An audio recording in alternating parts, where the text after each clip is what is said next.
नमस्कार। Mahatma Phule English school Deglur इस app में आप सभी का स्वागत है। मैं सुजीत मुकुटकर, हिंदी अध्यापक। आज हम इस वीडियो के माध्यम से हमारा व्याकरण का ये जो घटक चल रहा था विराम चिन्ह, उसका आगे का भाग हम देखने वाले हैं। अब तक हमने विराम चिन्ह के 2 वीडियो देखे हुए हैं। अब ये तीसरा और आखिरी विराम चिन्ह के बारे में वीडियो होगा। तो आइए शुरू करते हैं आज का ये वीडियो। आज तो छात्रों, आज विराम चिन्ह का ये जो 7वां प्रकार है, निर्देशक चिन्ह, और इसको निर्देशित चिन्ह कहा जाता है।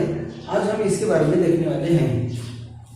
अब निर्देशक चिन्ह कहाँ पर यूज किया जाता है वो मैं आपको बताऊंगा।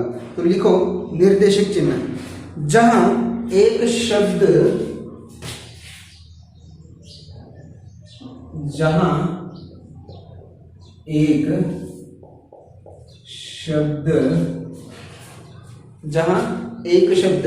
या शब्दों को दूसरे शब्दों से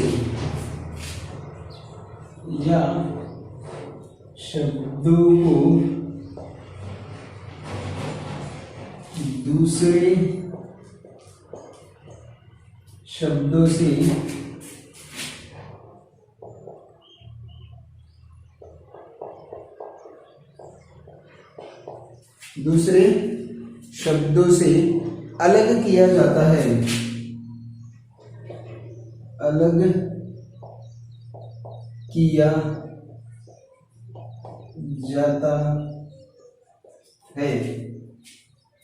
तथा आगे किसी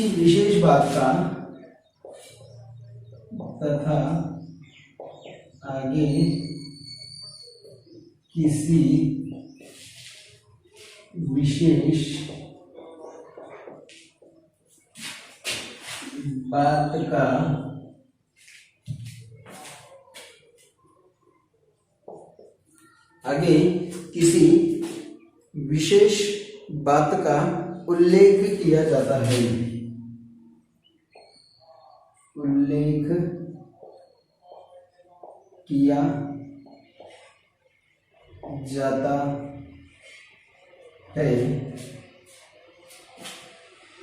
वहाँ निर्देशक चिन्ह का प्रयोग होता है।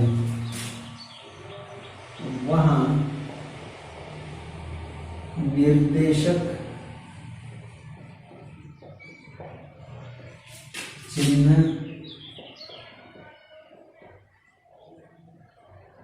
का प्रयोग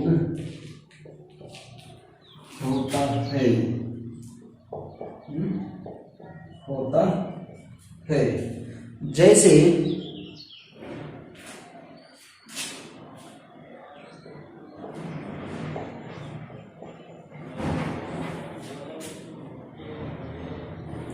चिड़ियाघर में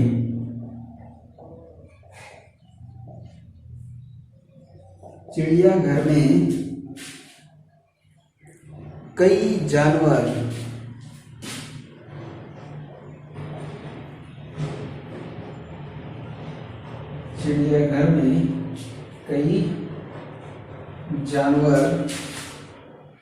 शेर, हाथी, हिरन देखने को मिलते हैं। शेर, हाथी, हिरन देखने को मिलते हैं।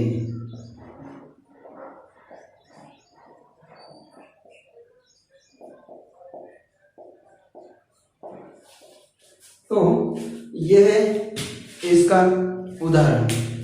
सबसे पहले निर्देशक चिन्ह मतलब क्या बताया? जहां एक शब्द या शब्दों को दूसरे शब्दों से अलग किया जाता है। एक शब्द या शब्दों को दूसरे शब्दों से अलग करने के लिए जिस चिन्ह का प्रयोग होता है उसे हम क्या कहेंगे, उसे निर्देशक चिन्ह, या आगे किसी विशेष बात का उल्लेख किया जाता है। ये अलग हो गए, आगे विशेष बात का उल्लेख है तो ये ऐसे जो चिन्ह होते हैं वो निर्देशक चिन्ह कहे जाते हैं या माने जाते हैं। या कभी कभी क्या होता है, हम ऐसे लिखते जा रहे हैं, कंटिन्यू लिखते जा रहे हैं, यहाँ पर लाइन खत्म हो गई, हमारा शब्द आधा है, आधा हमने यहाँ पर लिखा और आधा बचा हुआ है, तो यहाँ पर लाइन खत्म होने के बाद यहाँ पर ऐसा चिन्ह देकर इधर और लिखना शुरू होता है। तो ये चिन्ह वहाँ पर भी यूज किया जाता है। जो हमारा आधा बच गया, आधा लिखने का है, लाइन समाप्त हो गई, सिर्फ हम डैश देकर फिर उसको आगे इधर से कंटिन्यू करते हैं। तो ये निर्देशक चिन्ह ऐसी जगह पर यूज किया जाता है। हो गया। अब इसके बाद देखो योजक चिन्ह, 8वां अगर देखना है, ये हो गया।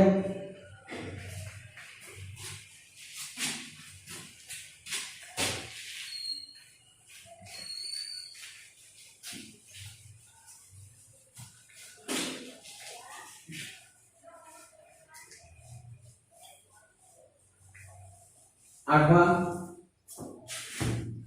योजक चिन्ह।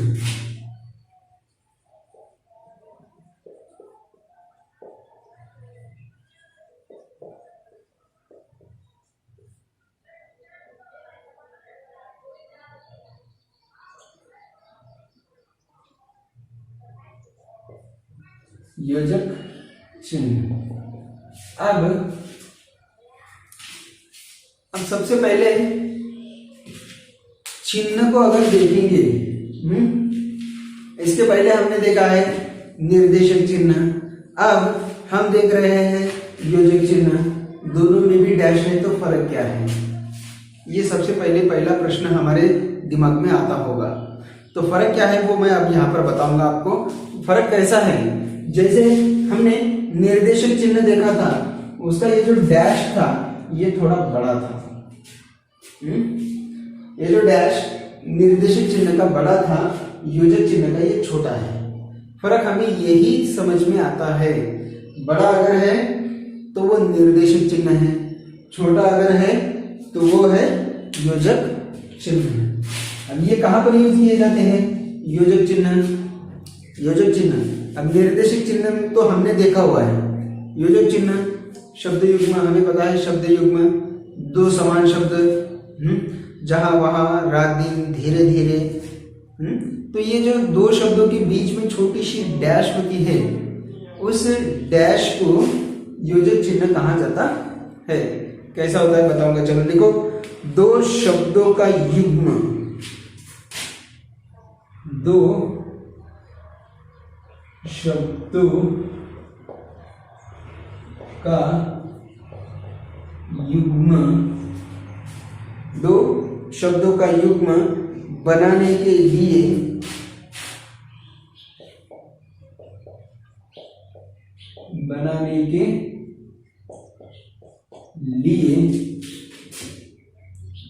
या एक ही शब्द को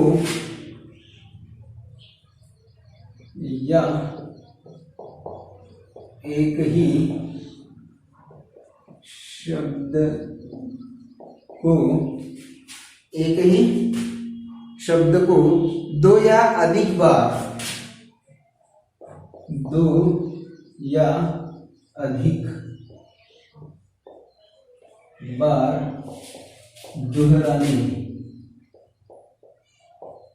दोहराने पर योजक का प्रयोग किया जाता है। दोहराने पर योजक चिन्ह का प्रयोग, योजक चिन्ह का प्रयोग किया जाता है।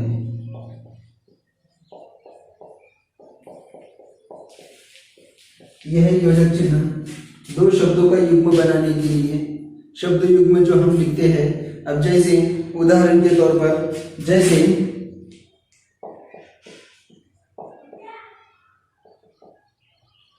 रात दिन,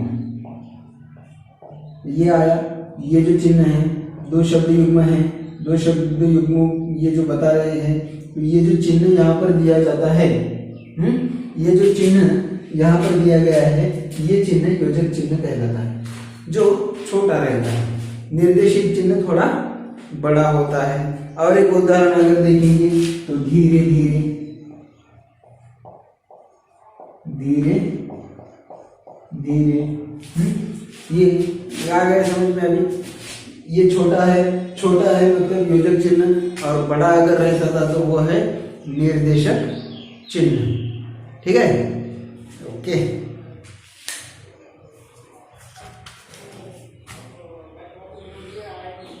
अब उसके बाद छोटा कोष्ठक,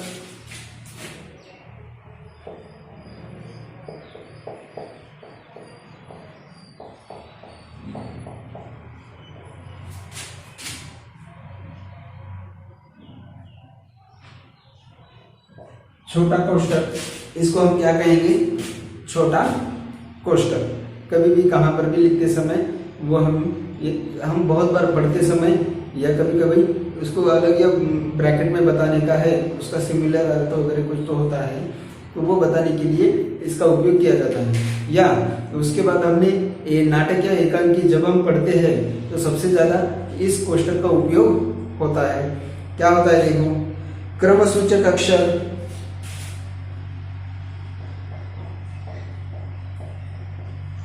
क्रमसूचक अक्षर,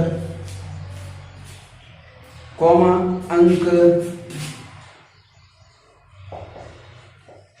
कॉमा संवादमय लेखों में,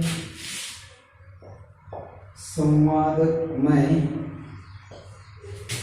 लेखों में,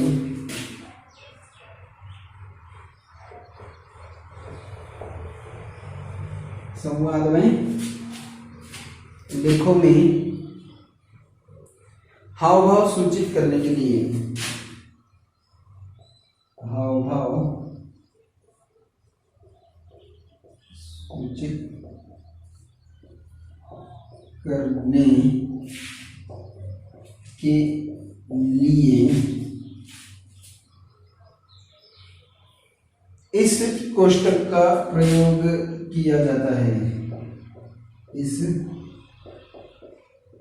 कोष्ठक, कोष्ठक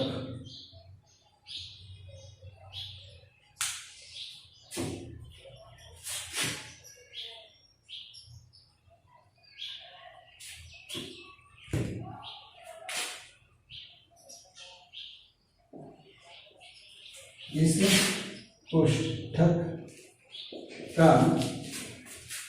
प्रयोग किया जाता है।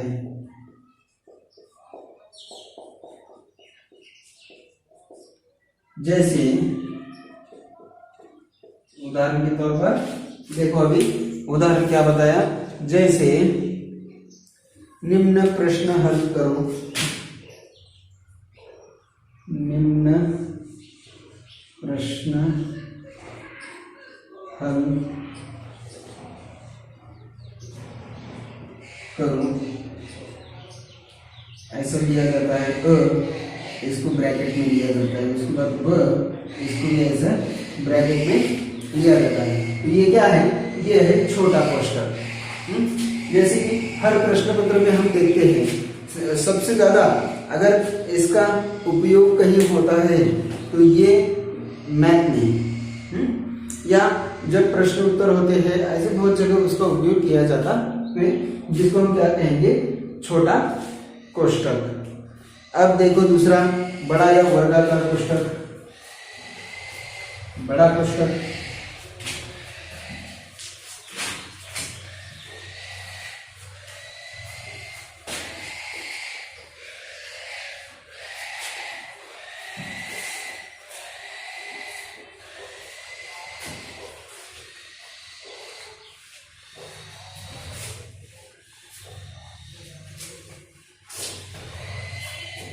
उसके बाद अगर देखेंगे 10वां बड़ा कोष्टक,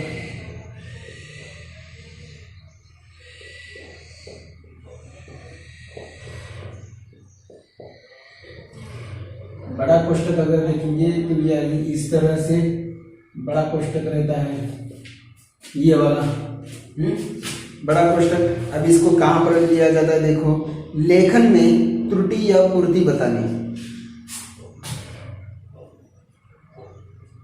लेखन में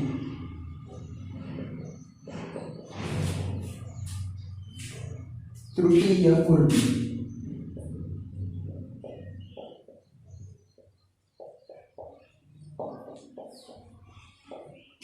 त्रुटि या पूर्ति बताने, कोमा दूसरे कोष्टक को घेरने के लिए, दूसरे कोष्ठक को घेरने के लिए, दूसरे कोष्ठक को घेरने के लिए इसका प्रयोग करते हैं, इसका प्रयोग करते हैं।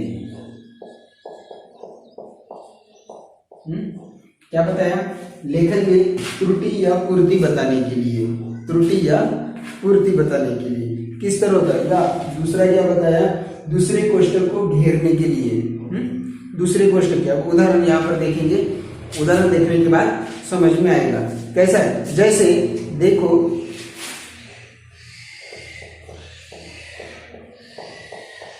देखो आपका पत्र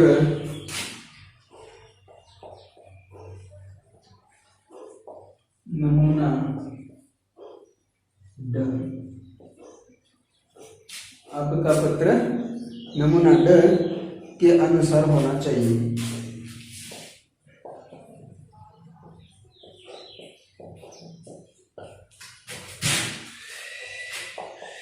होना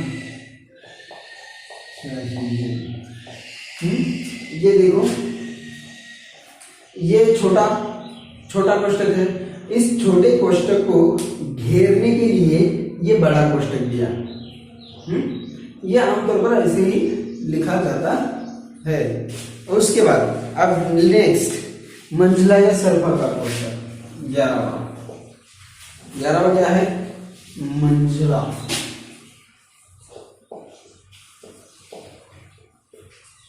या सर्पाकार कोष्ठक। इसको अगर देखेंगे तो ये ऐसे होता है, ये है मंझला या सर्पाकार कोष्ठक, सर्प के आकार के जैसा, इसलिए इसको सर्पाकार कहा गया। इसका आकार हम देखेंगे, आकार सर्प के आकार के जैसा है, सांप के आकार के जैसा, इसलिए इसको सर्पाकार कोष्ठक भी कहा गया है। अब ये कहाँ पर यूज करते हैं वो देखो, एक साधारण पद से, एक साधारण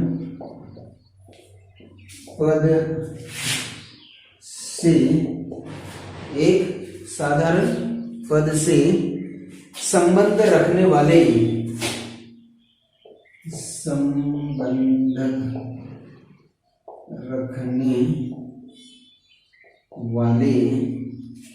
संबंध रखने वाले अलग अलग पंक्तियों के,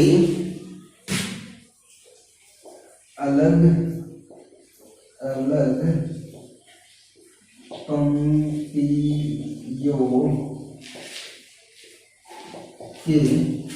पंक्तियों के शब्दों को मिलाने के लिए, शब्दों को मिलाने के लिए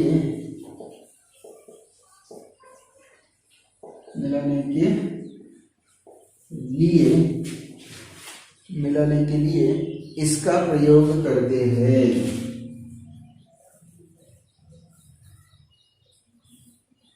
इसका प्रयोग करते हैं। देखो ये क्या है, एक साधारण पद से संबंध रखने वाले अलग अलग पंक्तियों के शब्दों को मिलाने के लिए। अब उदाहरण के तौर पर हम देखेंगे कैसा होता है। और अगर हम मैथ अगर पढ़ते हैं तो मैथ में ये बहुत बार यूज किया जाता है। सबसे पहले छोटा कोष्ठक, उसके बाद ये, उसके बाद ये, ऐसे 2-3 बार मैथ में ऐसे बहुत सारे कोष्ठक होते हैं और उसमें ये ऐसे बहुत काम को आते हैं। अब इसका उदाहरण अगर देखेंगे, तुलसीदास, कालिदास जैसे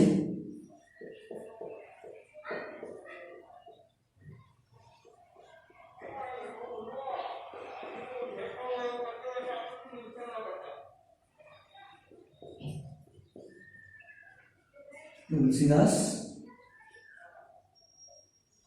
कालिदास, एक ही इसके पंक्तियों के शब्दों को क्या होता है, एक साधारण पद से संबंध रखने वाले अलग अलग पंक्तियों को। अब ये एक साधारण है, अब इसके आगे क्या बताया, महाकवि माने जाते हैं। महाकवि माने जाते हैं।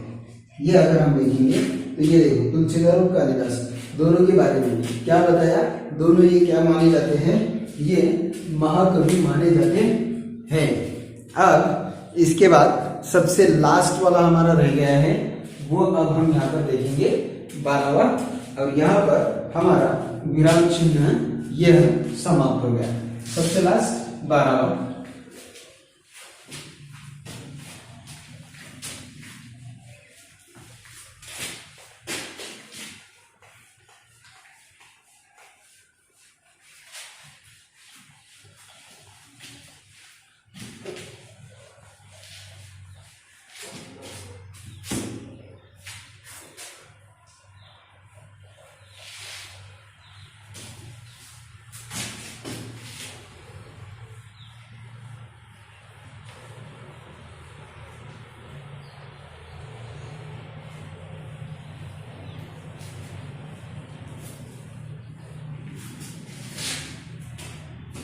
सबसे लास्ट देखो अभी 12वां, जिसको हम क्या कहेंगे, हंस पद।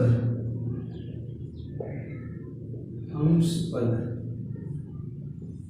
ये है 12वां। अब ये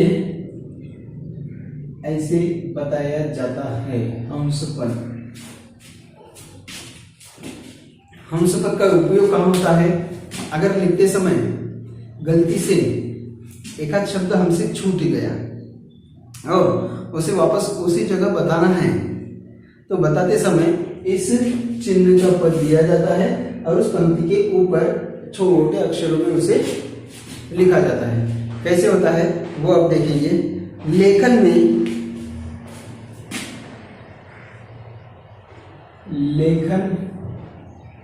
में जब कोई शब्द जब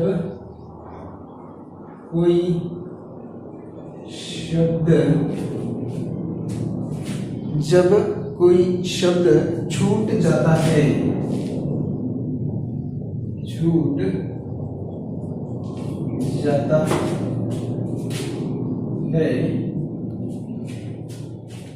जब कोई शब्द छूट जाता है तब उसे पंक्ति के ऊपर,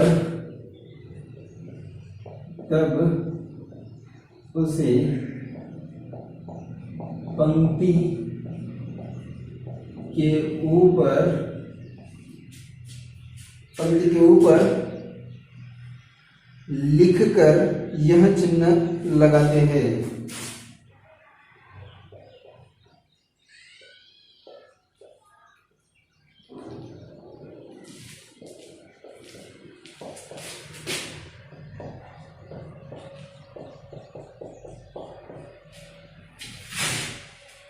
यह चिन्ह लगाते हैं।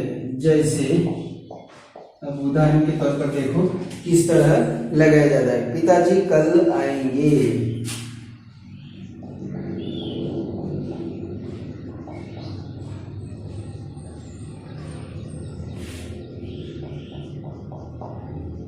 यहाँ पर एक शब्द छूट गया है, छूट गया है। अब ये वाक्य है, लिखते लिखते एक शब्द छूट गया तो उसे ये ऐसे ऊपर के इसमें ऐसा चिन्ह दिया जाता है और यहाँ पर लिखा गया है जो भी मिसिंग लेटर है वो मुंबई।